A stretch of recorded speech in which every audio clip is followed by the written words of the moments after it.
오늘도 예배 오신 여러분 한 분 한 분을 주님의 이름으로 환영하고 축복합니다. 주님의 이름으로 이 시간 우리가 함께 주님 앞에 찬양으로 올려드릴 때 한 절 한 절이 가사 하나하나가 주님 앞에 진심을 담아 고백하는 귀한 시간 되기를 간절히 소망합니다. 이 시간 함께 찬양합시다.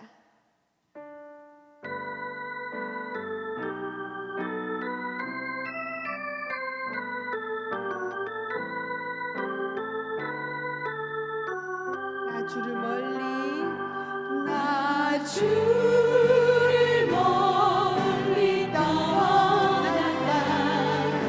이제 옵니다. 나 주의 길에 시달려 주여 옵니다. 나 이제 왔으니 나 이제 왔으니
주님의 곁으로 우리를 이끌어 주시옵소서. 주님과 함께 일어나는 우리가 되게 인도하여 달라고 함께 하나님께 기도를 올려드리겠습니다.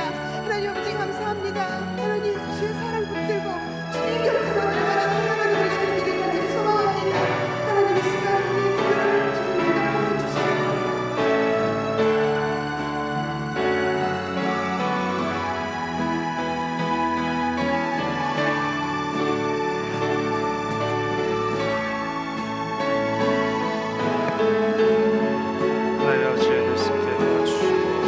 함께하여 주시옵소서. 오늘 함께하여 주시기를 원합나이다.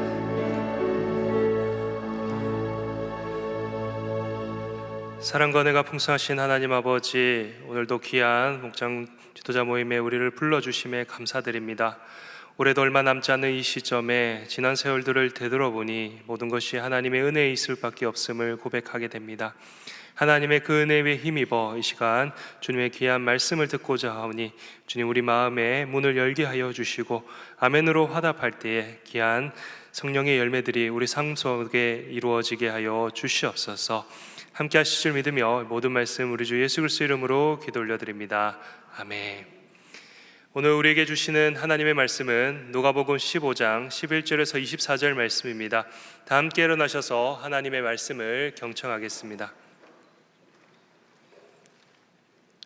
또 이르시되 어떤 사람에게 두 아들이 있는데 그 둘째가 아버지에게 말하되 아버지여 제산 중에서 내게 돌아올 분깃을 내게 주소서 하는지라. 아버지가 그 살림을 각각 나누어 주었더니 그 후 며칠이 안 되어 둘째 아들이 재물을 다 모아 가지고 먼 나라에 가 거기서 허랑방탕하여 그 재산을 낭비하더니 다 없앤 후 그 나라에 크게 흉년이 들어 그가 비로소 궁핍한지라.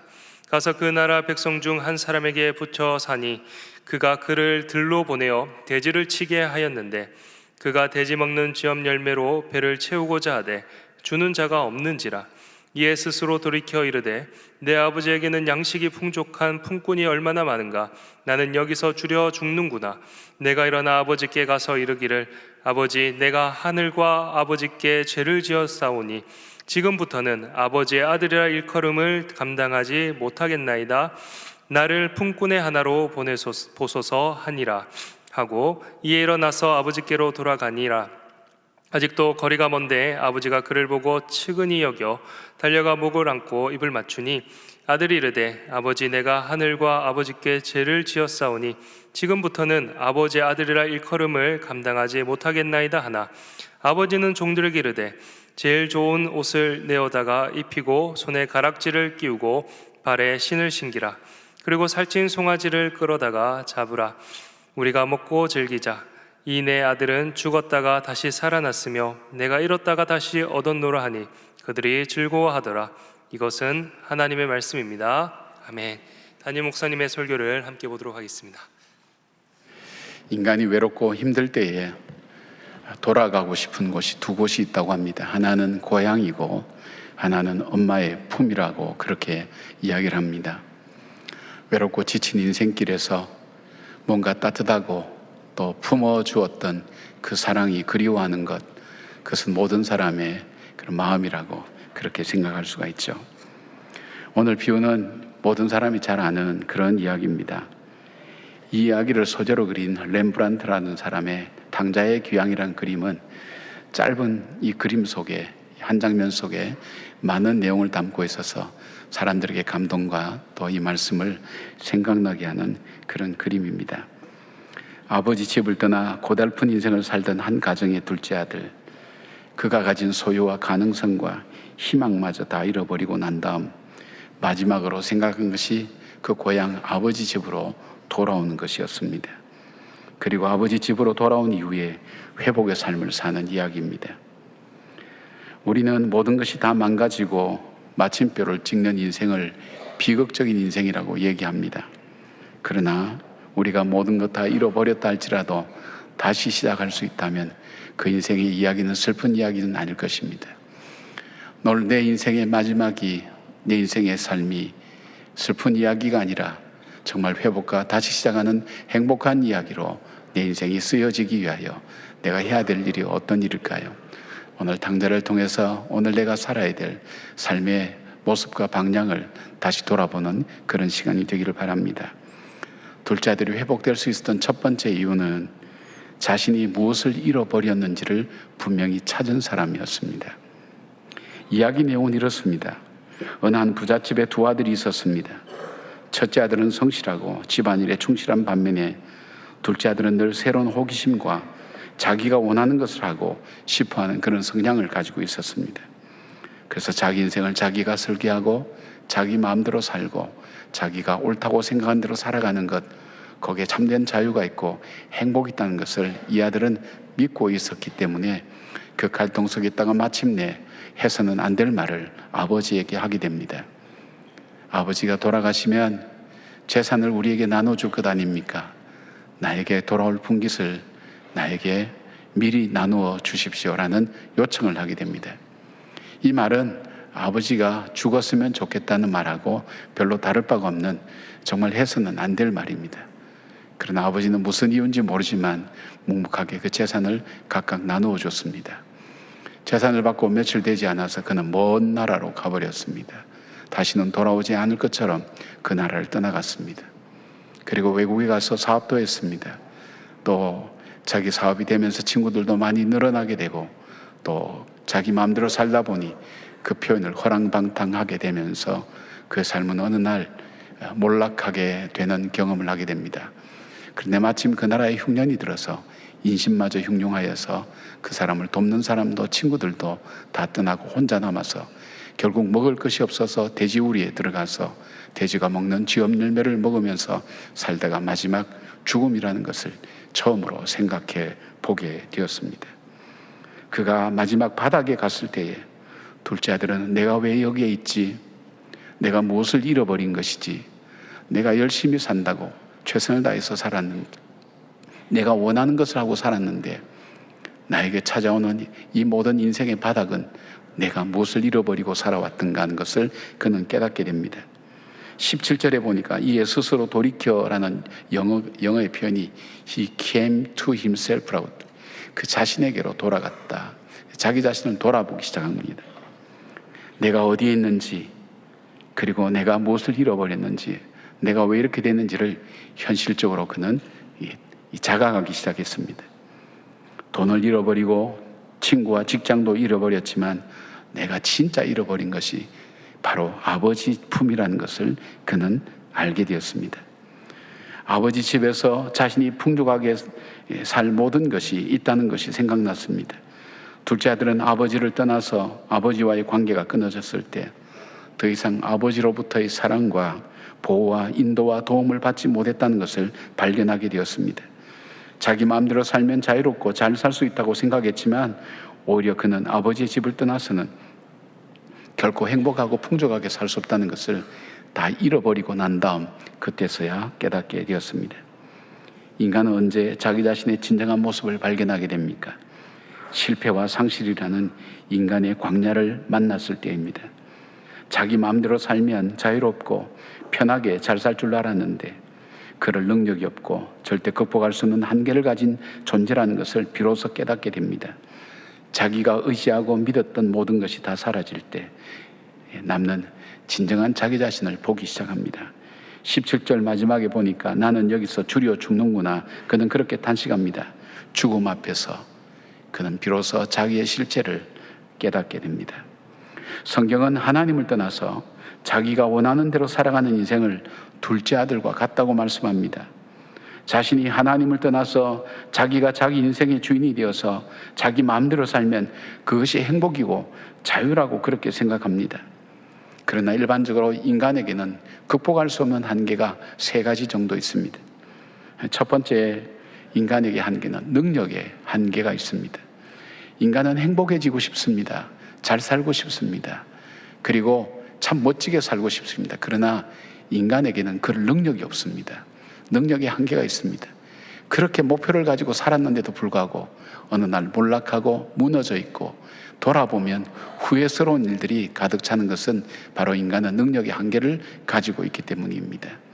또 인간에게 또 하나의 한계가 있다면 시간의 한계가 있습니다. 우리는 시간 속에 살아갑니다. 시간은 기회라고도 얘기합니다. 그 시간이 언제까지나 우리에게 주어지지 않습니다. 기회가 언제까지는 우리에게 주어지지 않습니다. 기회도 한계가 있다는 것을 우리는 잃어버리고 난 다음에 알게 됩니다. 또 하나의 한계가 있다면 우리는 생명의 한계가 있습니다.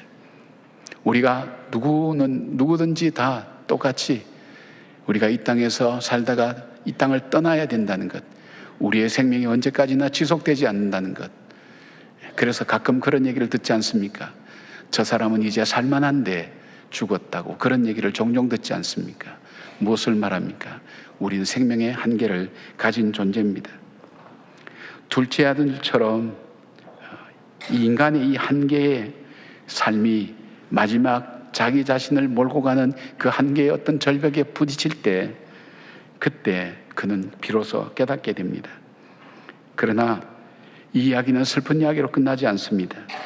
둘째 아들이 궁핍하고 죽게 된 이유를 바로 찾았습니다. 자신이 돈을 잃어버려서도 아닙니다. 친구를 잃어버려서도 아닙니다. 먹을 것이 없어서도 아닙니다. 가장 근본적인 아버지 품을 잃어버렸다는 것. 나를 풍족하게 하고 나를 그리고 행복하게 했던 그 따뜻한 아버지의 품을 잃어버린 그것을 발견했습니다. 바로 잃어버린 것을 아는 사람, 깨닫는 사람, 그 사람은 바로 회복의 시작을 할 수가 있습니다. 바로 이 탕자는 바로 자기가 잃어버린 것을 발견하면서 자기 회복이 시작된 것을 봅니다. 사랑하는 여러분, 여러분은 살아오면서 무엇을 얻었고 무엇을 잃어버렸습니까? 어쩌면 다른 것은 다 얻었는지도 모르지만 가장 소중한 그 아버지의 품, 바로 그 하나님을 잃어버리진 않았습니까? 그래서 어쩌면 오늘 어떻게 살아야 될지 방황하고 있다면 오늘 이 탕자처럼 이 마지막 이 순간에 서서 내가 정말 잃어버린 것이 무엇인가를 다시 생각해 찾는 이 탕자와 같은 새로운 출발의 출발선에 서기를 주의 이름으로 축복합니다. 두 번째로 둘째 아들이 회복될 수 있었던 것은 자신이 아버지 품으로 돌아갈 기회를 놓치지 않았습니다. 10절부터 19절까지는 둘째 아들의 독백입니다. 자기 자신이 정말 필요한 것은 아버지의 집이라는 것을 깨닫고 집으로 돌아가서 아버지에게 품꾼으로도 좋으니 받아달라고 간청해야겠다는 결심을 합니다. 18절에 내가 일어나서 가서라는 그 표현에서 일어난다는 것은 결단과 새로운 삶으로 출발을 나타내는 히브리어 쿰의 번역으로 나타납니다. 나오미가 모압 땅에서 두 아들과 남편을 잃어버리고 자기가 다시 나의 고향으로 돌아가리라 결단하고 일어서는 것을 말합니다. 또 여기에서 가서라는 이 단어는 포리오마이라고는 이런 말로 쓰여져 있는데 이건 직설법을 사용해서 주어의 강력한 의지를 나타낼 때 쓰는 표현입니다. 17절부터 19절까지 짧은 문장에 아버지란 단어가 무려 5번이나 사용됩니다. 여기서 아버지란 단어는 파테르라고 쓰여지는데 두 가지 의미로 쓰여지고 있습니다. 둘째 아들이 12절에 처음으로 사용하는 이 아버지는 자신의 욕망과 고집으로 가득 찬 상태에서 부른 아버지에 대한 호칭이라면 18절에 부르는 아버지는 회심과 통안의 마음을 가지고 부르는 호칭으로 자연스럽게 21절에 자기가 떠나온 그 아버지 집, 자기를 사랑하는 그 아버지와 연결이 됩니다. 둘째 아들은 자기가 결심한 바를 바로 실천에 옮깁니다. 자기가 죽기 전에 깨달은 것을 기회로 연결시켜서 정말 자기에게 필요했던 아버지의 품과 아버지의 집으로 돌아가는 것입니다. 이것을 성경에서는 회개라고 얘기합니다. 18절에 둘째 아들이 내가 죄를 얻어 싸우니 이런 표현은 하마르타노라는 말에 부정가고 능동태를 썼는데 이 말의 뜻은 내가 마땅히 갈 길을 가지 않고 엉뚱한 길로 빠짐으로 잘못을 범했습니다라는 그런 의미입니다. 아마 이 아들이 이야기하는 것은 자기가 아버지를 떠나서 타국에 가서 허랑방탕하게 산 것과 유대인들이 가장 싫어하는 바로 돼지 우리에 들어가서 돼지와 함께 먹고 돼지가 먹는 음식을 먹었던 것, 그것 자체에 대한 구체적인 내용의 회개라고도 볼 수 있습니다. 우리가 보통 죄를 설명할 때 두 가지를 설명합니다. 죄는 두 가지가 있습니다. 하나는 내가 해야 될 일을 하지 않는 것, 그걸 일반적으로 죄라고 그렇게 부릅니다. 또 하나의 죄가 있다면 그것은 허물이라고 부릅니다. 내가 하지 말아야 될 것을 하는 것, 바로 그것이 허물입니다. 바로 이 아들은 죄와 허물을 그 아버지 앞에 고백합니다. 그리고 그는 품꾼의 하나로 받아달라는 간청을 합니다. 여기에 품꾼이라고 하는 이 단어는 마사온이라는 단어를 사용해서 일용직에 해당하는 것으로서 가장 낮은 단계에, 그리고 천박한 그런 어떤 단계의 삶을 얘기합니다. 그 집에 어떻게 하든 그 집에만 있게 해달라는 그런 간청이라고 볼 수 있습니다. 오늘 성경적 의미로 둘째 아들의 모습을 회개라고 하지요. 온전한 회개는 자기가 살아온 삶을 후회하고 돌이키며 새로운 삶으로 나가는 것을 말합니다. 왜냐하면 자기가 살아온 삶을 후회는 하지만 새롭게 살지 출발하지 못하는 사람들도 많이 있기 때문입니다. 인간은 자기 자신이 자기의 주인이 되어 창조주 하나님을 떠나서 자기 마음대로 사는 죄를 범한 존재인데, 회개함으로써 아버지 품에 들어오게 되고 그가 아버지의 품 안에서 살겠다고 그 고백하는 것, 주님의 통치 아래 살겠다는 것, 그것을 회개라고 그렇게 말씀드립니다. 우리 시대 최고의 지성인이라고 불리우는 이어령 선생님의 딸 미나의 전도를 받고 그의 마음이 흔들리기 시작하는 것을 탕자의 노래라는 글을 통해서 그는 이렇게 표현합니다. 내가 지금 방황하고 있는 것은 사랑을 하기 시작했기 때문입니다. 내가 지금 헤매고 있는 까닭은 진실을 배우고 있기 때문입니다. 내가 지금 멀리 떠나고 있는 까닭은 아름다운 순간을 보았기 때문입니다. 지금 집으로 돌아갈 수 없는 것은 사랑을 알고 진실을 배우고 아름다움을 보았지만 나에게 믿음이 없는 까닭입니다. 나의 작은 집이 방황의 길 끝에 있습니다. 날 위해 노래를 불러줘요. 집으로 돌아갈 수 있게. 믿음의 빛을 주어요. 개미 구멍만한 내 집이 있기에 나는 지금 방황하고 있어요. 여러분 중에는 하나님 앞으로 돌아가야 하겠다고 생각은 하면서도 그 자리에 앉아서 갈등하고 주저하고 있는 분들이 있습니까? 딸 미나의 전도로 이어령 선생님은 자기가 살아온 삶, 자기가 믿고 알고 왔던 모든 신념을 내려놓고 바로 세례를 받고 하나님의 자녀가 되어서 그는 세상을 떠나게 되었습니다. 정말 가야 될 곳으로, 아버지 품으로 그는 돌아갔습니다. 기회가 언제까지나 있는 것은 아닙니다. 둘째 아들처럼 마음의 결단을 하고 일어나 아버지 집으로 돌아가는 것, 새로운 시작의 출발입니다.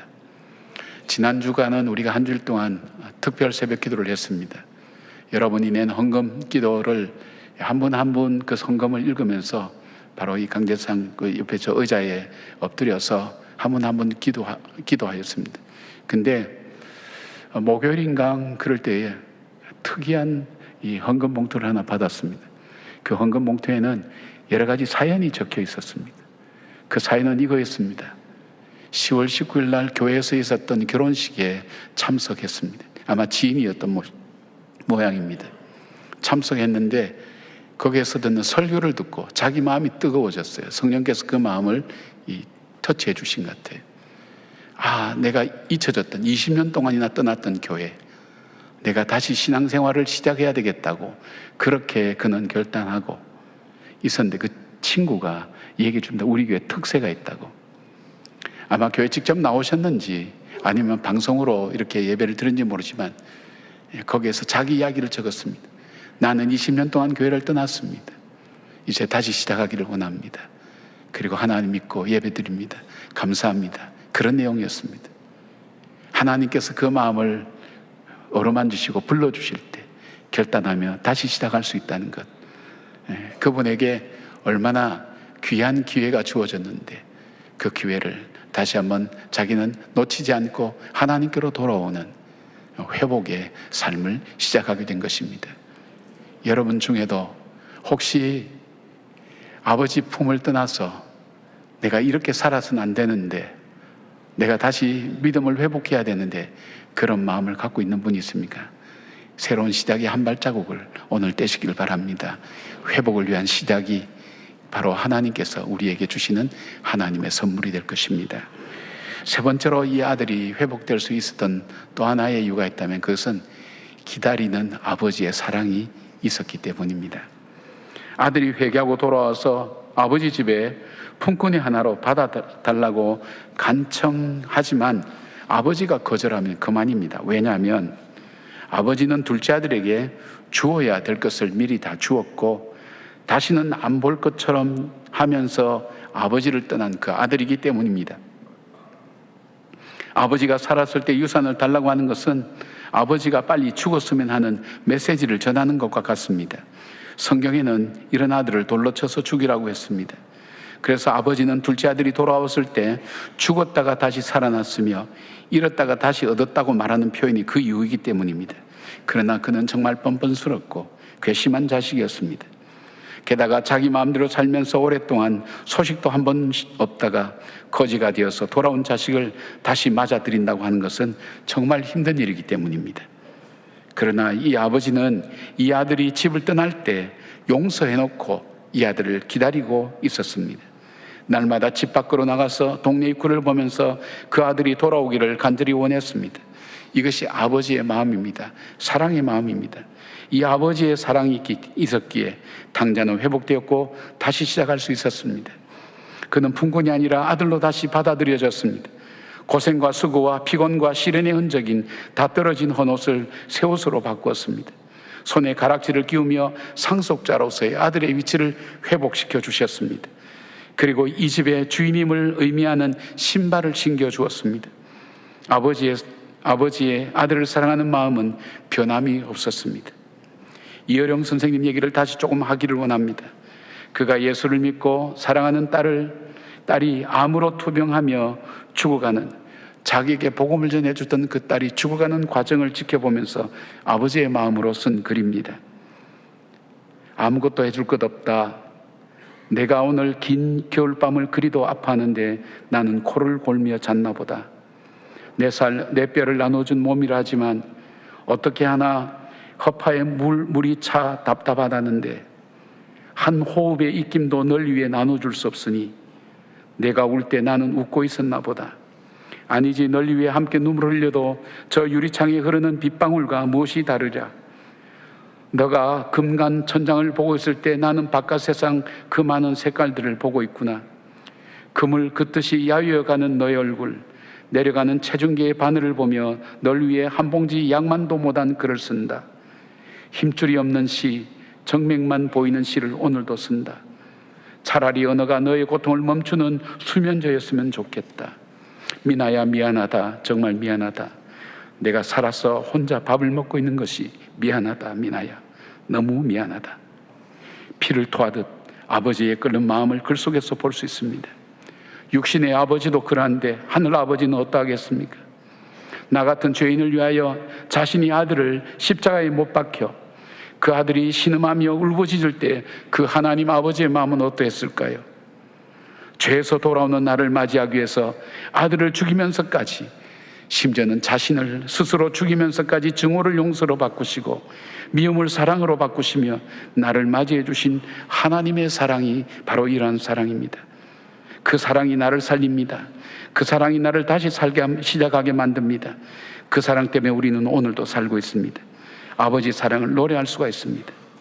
사랑하는 여러분, 아버지의 품으로 회개하며 돌아온 우리를 그토록 기다리시고 용서하시고 사랑하시는 하나님 아버지가 우리의 하나님 아버지입니다.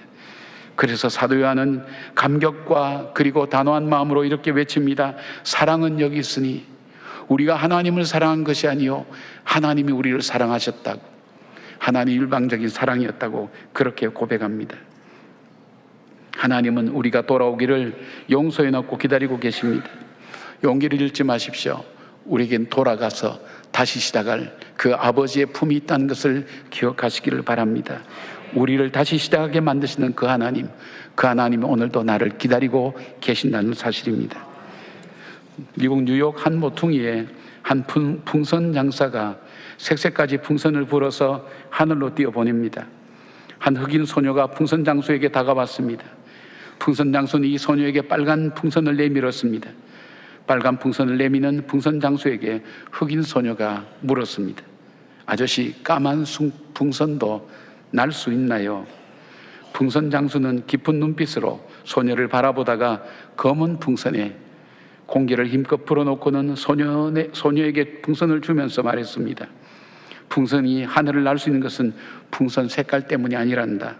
바로 풍선 안에 있는 이 공기, 수소가스라는 공기가 있기 때문이지. 공기보다 가벼운 것, 이것으로 하여금 이 하늘을 떠오르게 하는 거란다. 그렇게 말했습니다.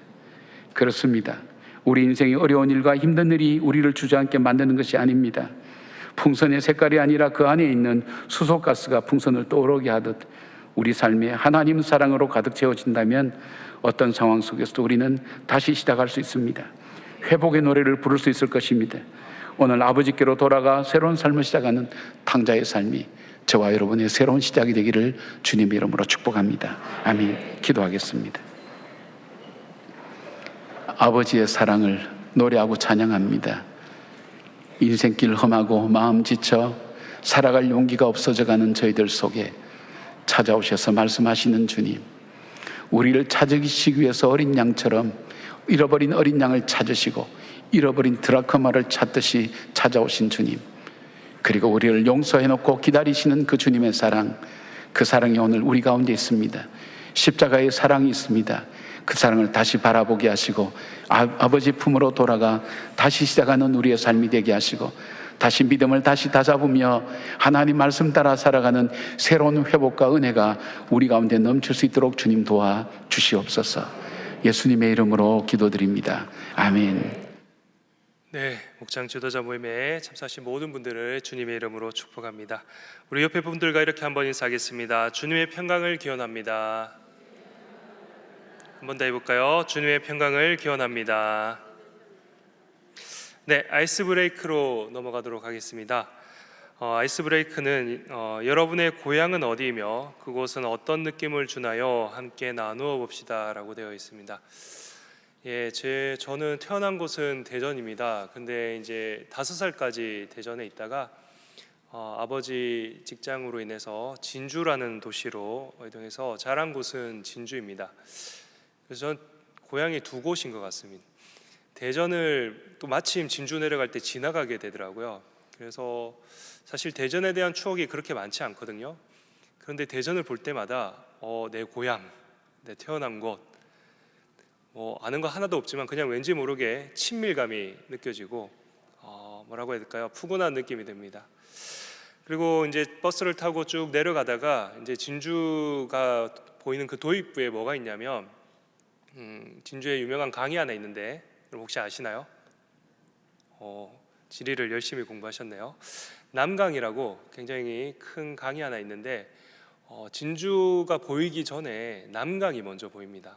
그래서 그 강을 보면서 어릴 적 남강에서 물놀이도 하고 물고기도 잡고 그랬던 추억이 떠오르고, 또 이제 톨게이트를 지나자마자 저희 집이거든요.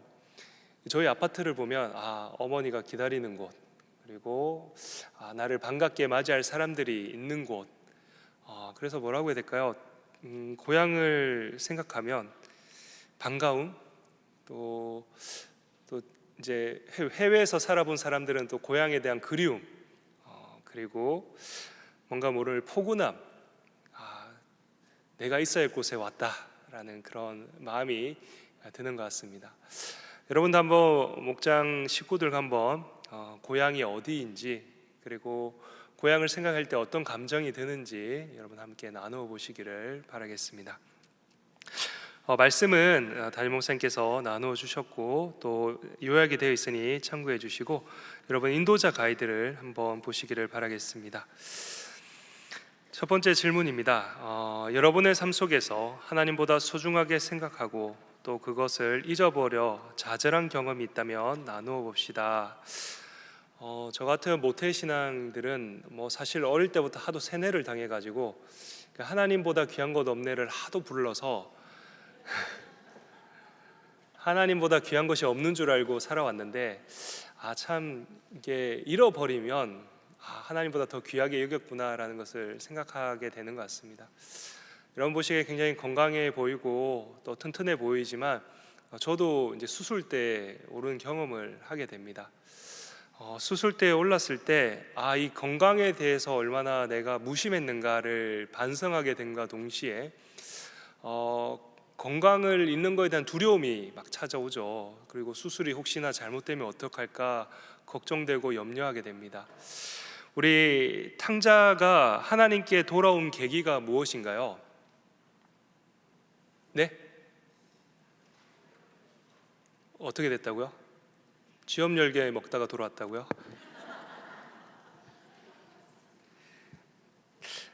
그가 가진 모든 것을 잃었을 때, 그렇죠. 사실 그것들을 의지하고 살았던 거지 않습니까? 아버지를 의지한 것이 아니라 그것들을 의지하고 살아가다가 그것을 다 잃어버리니 그제서야 누구를 떠올리게 됩니까? 맞아, 아버지가 있었지라고 하는 것이죠. 마찬가지입니다. 우리도 그런 경험이 있지 않습니까? 아버지가 아닌 어떤 것을 굉장히 사모하고 또 그것을 더 의지했다가 그것을 잃어버린 경험은 한 번씩 있을 겁니다. 그때서야 내가 아버지를 잊어버렸구나, 아버지를 생각지 못했구나, 참 아버지가 나와 함께 계셨지 라고 하게 되는 것이죠. 저도 마찬가지입니다. 그 건강을 잃기 전에는 내 건강을 위해서 아버지께 그렇게 간절히 기도하지 않았다가 차가운 수술대 위에 눕자마자 하나님 그렇게 찾아대는 저를 보면서 이게 인간이라는 게 내가 가진 것을 의지하는 존재구나라는 것을 늘 생각하게 됩니다. 여러분도 혹시 하나님보다 더 소중하게 생각하고 있었던 것을 인해 그것을 잃어버렸을 때 왔던 좌절감이 있다면 함께 나눠보시기를 바라겠습니다. 자, 두 번째입니다. 여러분의 삶에서 잘못된 길을 가다가 깨닫고 돌이킨 경험이 있다면 함께 나누어 봅시다 라고 되어 있습니다. 탕자는 무엇을 쫓아 잘못된 길로 나갔죠? 자신의 욕망이죠, 욕망. 내가 아버지한테 재산을 물려받아서 내 마음대로 살면 난 참 잘 살 수 있겠다라는 욕망이 있었죠. 그래서 심지어 아버지를 떠났을 뿐만 아니라 고향도 떠나서 이국, 타국으로 갑니다. 그러니까 타국으로 갔다는 건 무엇을 의미하냐면 나를 간섭할 수 있는 존재가 아무것도 없는 곳에 가서 어떻게 살았죠? 아버지의 재산으로 자기 마음대로 살았죠. 즉 잘못된 길로 가게 된 것입니다. 저 역시도 그랬던 것 같습니다. 모태신앙에 무슨 방황이 있냐? 방황이 있습니다. 어릴 때부터 하도 나는 왕자다, 나는 공주다, 하나님 나라에 나는 왕자, 공주다 이래서 진짜 왕자인 줄 알고 공주인 줄 알고 착각하고 살아가다가 나는 세상의 유혹에 빠지지 않으리 늘 찬양하고 기도하고 그래서 세상의 유혹에 안 빠질 줄 알았습니다. 그러던 어느 날 친구가 책 한 권을 소개해 줍니다. 리차드 도킨슨의 만들어진 신이라는 책인데 대표적인 무신론자의 책이죠.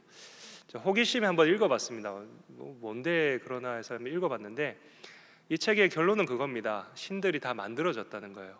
인간의 연약함으로 인해서 인간이 자신의 마음에 위안을 얻기 위해서 신을 만들었다. 그 신은 하나님도 될 수 있죠. 호기심에 읽었다가 그게 마음에 꽂힌 거예요. 내가 왜 그동안 교회 다녔지? 내가 왜 그동안 기도했지? 내가 왜 그동안 하나님의 존재에 대해서 의심하지 않았지? 대학생이 되니까 이성적 생각을 하는 게 멋있는 거라고 생각을 해서 막 책을 보면서 혼자 막 그런 생각을 하다가 군대를 가게 됐는데 군대를 장교로 가게 되었습니다. 저 군대 가기 전만 해도 주일을 빠지는 것은 있을 수 없는 일이었거든요. 왜냐하면 주일 빠지는 것은 정말 큰 죄를 저질렀다고 나름 생각을 했던 건데 군대에서 이제 나름 직장이죠. 군대에서 주일날 이제 근무를 서다 보면 교회 못 가게 되는 거예요. 그러면 혼자라도 예배를 드려야 될 건데 그러지 않고 한 번, 두 번 빠지다 보니 그냥 자연스럽게 빠지게 되는 것입니다. 그러니까 하나님과 점점 멀어짐을 느끼게 된 거죠. 그러면서 한편으로는 자유함을 느꼈습니다. 마치 어린아이가 성장해서 이제 더 이상 부모님의 말을 듣고 싶지 않은 아이와 같이 하나님과 멀어짐에 대해서는 약간의 두려움은 있는데 자유가 나한테 주어졌다라고 느껴지니 그 자유를 향해서 이제 나아가게 된 것이죠. 신방을 하다 보면 많은 분들이 자녀들에 대해서 어릴 때 얘가 참 해장도 하고 신앙도 좋고 이 아이가 참 이럴 아이가 아닌데 방황하고 있다. 심지어 모태신앙이다. 저도 똑같이 그런 경험을 했습니다. 모태신앙일수록 더 벗어나고 싶어 합니다. 왜냐하면 자유가 더 소중하다고 느끼기 때문인 것이죠. 인생을 내 마음대로 살아가고 싶은 욕망이 있기 때문입니다. 그렇게 하다가 아마 계속 저가 가만히 내버려뒀으면 하나님 없다라고 결론 짓고 그냥 하나님 없는 삶을 살았을 것입니다. 근데 어떻게 여러분 앞에 있느냐? 제 인생의 최고의 미스테리인데,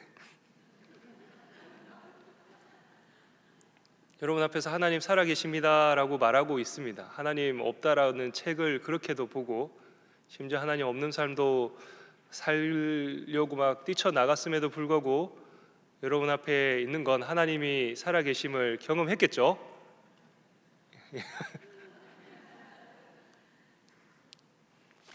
네.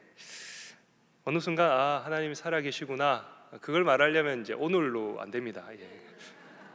궁금하신 분 찾아오시기 바랍니다. 그렇죠. 하나님이 살아계시구나. 우리 하나님 참 사랑의 하나님과 동시에 또 공의의 하나님이 얼마나 무서운 하나님인가를 또 알게 되는 것이고, 내가 잘못된 길로 가고 있었구나. 정신 차려야지. 하나님 살아계시지. 라고 하며 내가 굉장히 미스테리하게 신학교로 갔습니다. 하나님 살아계신 것만 깨달았어도 충분했는데 신학교까지 간 건 참 신비하죠. 하나님의 신비로 우리가 알아두면 참 감사할 것 같습니다.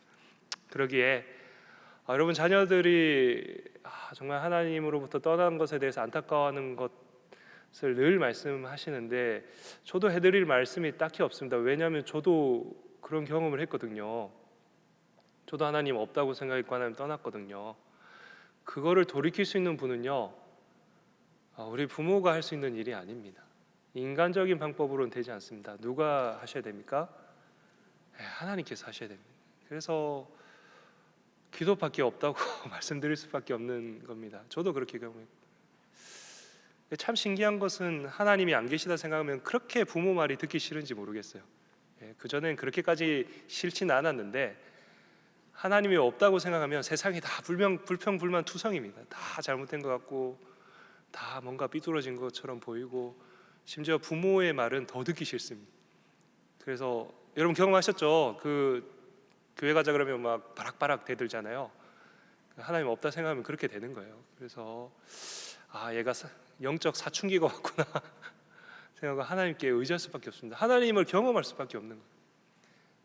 단 탕자처럼 다 잃기 전에, 자기가 의지했던 것을 다 잃기 전에 돌아오는 게 제일 감사할 일이죠.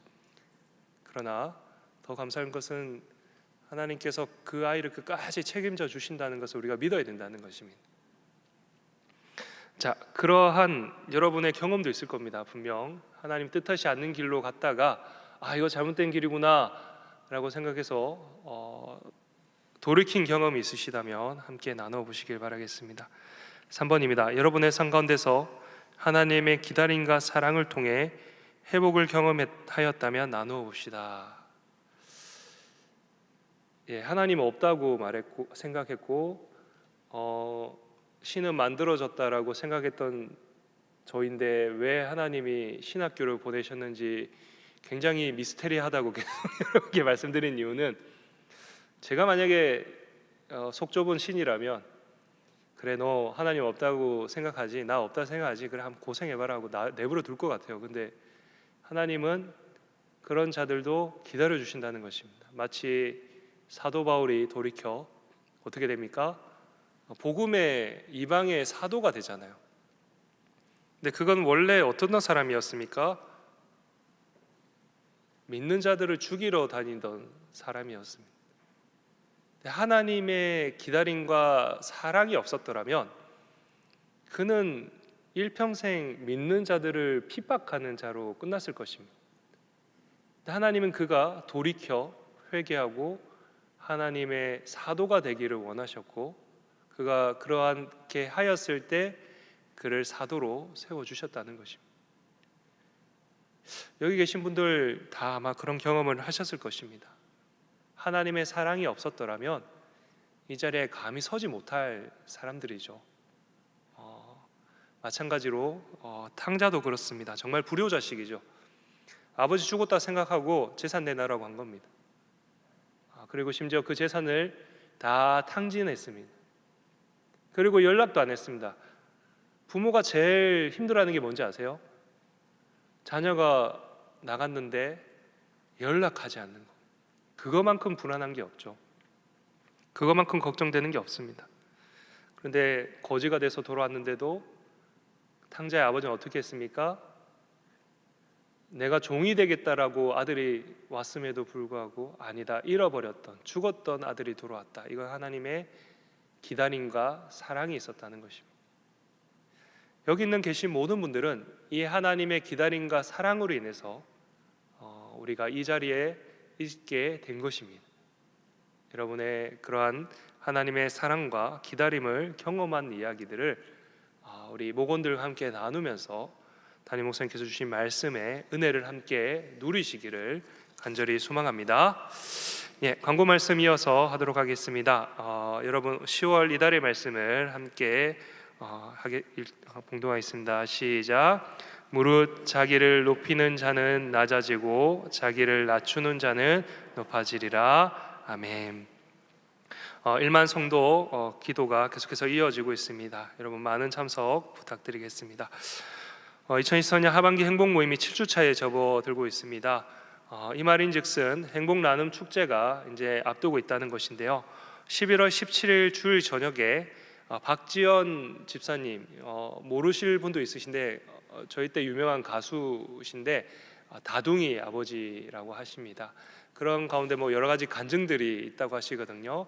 여러분 VIP 분들에게 함께 하자고 하셔서 11월 17일 주일 저녁에 꼭 많은 분들을 함께 이 자리로 모시고 오시기를 바랍니다.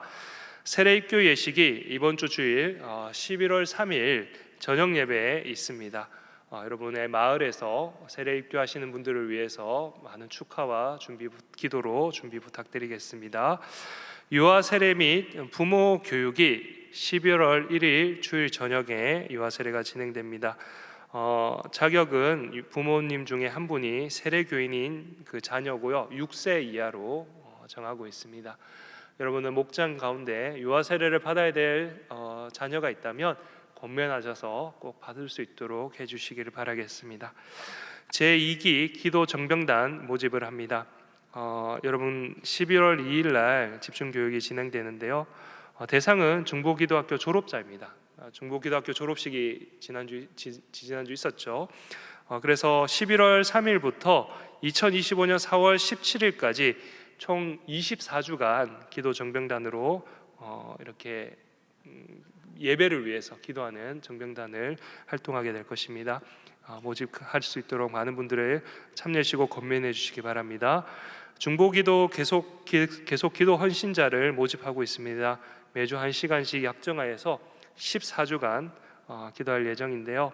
11월 4일부터 하고 신청 마감일은 오늘까지라고 합니다. 꼭 신청해 주시고 확인해 주시기 바라겠습니다. 여성 소그룹 묵상반 모집 중에 있습니다. 여러분 잘 아시다시피 담임 목사님 사모님께서 강의를 하시는데요. 이번 제목이 출애굽기 읽고 묵상하며 기도하기입니다. 3층 안내 데스크에 신청서가 놓여져 있는데요. 제가 담당자라 거의 50명이 거의 다 되어가고 있습니다. 몇 자리 남지 않았으니 선착순 50명이라고 되어 있는데 관심 있으신 분들은 신청해 주시기를 바라겠습니다. 다음 세대 부모 학교가 11월 9일부터 23일 매주 토요일 10시 30분 중예배실에서 있습니다. 강사분들이 참 좋으신 분들이 많이 오십니다. 이분들 기억하여 주시고 아마 교회 곳곳에 포스터가 있을 것인데 강사 누가 오나 이렇게 확인해 주시기 바랍니다. 감사하게도 참석할 수 있는 분들이 동안교회 모든 부모 조부모라고 되어 있습니다. 이 말인즉슨 다 참석할 수 있다는 겁니다. 동안교회 자녀를 둔 그리고 손주를 둔 모든 분들이 함께 하실 수 있다는 말이기 때문에 다 함께 오셔서 귀한 세미나에 참석해 주시기를 바라겠습니다. 오늘 한영원 전도대가 오후 12시 30분에 소요배 2실에서 모이도록 하겠습니다. 특별히 새가족부에서 요청이 있는데요. 새가족 바나바 안내입니다. 교회에 등록한 새가족의 바나바는 우리 목자님들이십니다. 그러니까 교회에 이렇게 새로 새가족이 오시면 목장을 편성하잖아요. 그러면 이 바나바가 누구냐면 그 마을 목장의 목자세요. 그래서 새 가족이 이렇게 배정이 되면 반드시 만나 주시고 주일 본당 2층에 비치된 새 가족 바나바 보고서를 작성해 주시기를 바란다고 요청 사항이 있었습니다. 혹시 그 보고서 작성이나 이런 것이 궁금하신 분이 있다면 새 가족부로 이렇게 문의를 해주시면 아마 친절하게 안내해 주실 것입니다. 네, 강릉상 다 말씀드렸고요. 이제는 이제 마을별로 모여서 목장 모임 하도록 하겠습니다. 감사합니다.